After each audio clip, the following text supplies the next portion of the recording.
General Hospital shocker plunges Port Charles into a waking nightmare. All products and services featured are independently chosen by editors. However, soaps.com may receive a commission on orders placed through its retail links, and the retailer may receive certain auditable data for accounting purposes. Portia's worst fear has come to pass on General Hospital.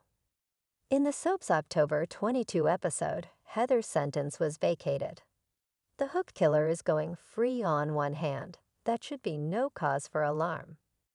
Cobalt poisoning, which has since been resolved, is what prompted Scotty's old flame to go on the murderous rampage that claimed the lives of Britt, Trina's boyfriend Rory, Sasha's husband Brando, and more. But on the other, Heather was a menace to society long before her hip replacement. Longtime fans will recall that she sold her own baby on the black market, gave away one of cousin Susan's twins, murdered Ross Duncan and Maggie Worth, and tried to send Edward Quartermain to an early grave. More, new boyfriend for Trina. So if Heather's not going to continue serving time for her crimes as the hook killer, there are an awful lot of others that should keep her behind bars for a dozen lifetimes. What will Franco and Esma's mother do as a free woman, anyway? It's not like Terry's gonna hire her to be a candy striper. She'll be persona non grata in Port Charles. Maybe that's why son Steve is set to return to the scene. Perhaps he'll take pity on Heather and spirit her away to a new life, someplace where she isn't quite so notorious. The sleepy town of Port Charles had always been a haven for drama, romance, and secrets.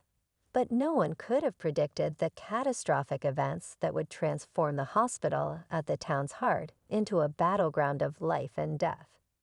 It all started with what seemed like an ordinary day, a calm morning on the surface, but with tension humming just beneath, unnoticed by most. Dr. Elizabeth Weber had just clocked in for her shift at General Hospital, her mind more preoccupied than usual. The hospital had been a second home to her for so long, but recently something had felt off. There were rumors circulating among the staff, whispers of strange behavior, unexplained incidents, and people vanishing without a trace. She had heard them all before, but this time something about the air felt different. As she made her way through the halls, Elizabeth couldn't help but notice the heightened anxiety among her colleagues. Dr. Finn Baldwin was more curt than usual, snapping orders to the nurses.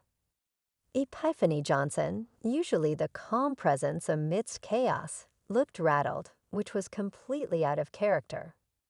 Even Jason Morgan, who had been visiting a patient, seemed on edge, his usual stoic demeanor betraying hints of unease.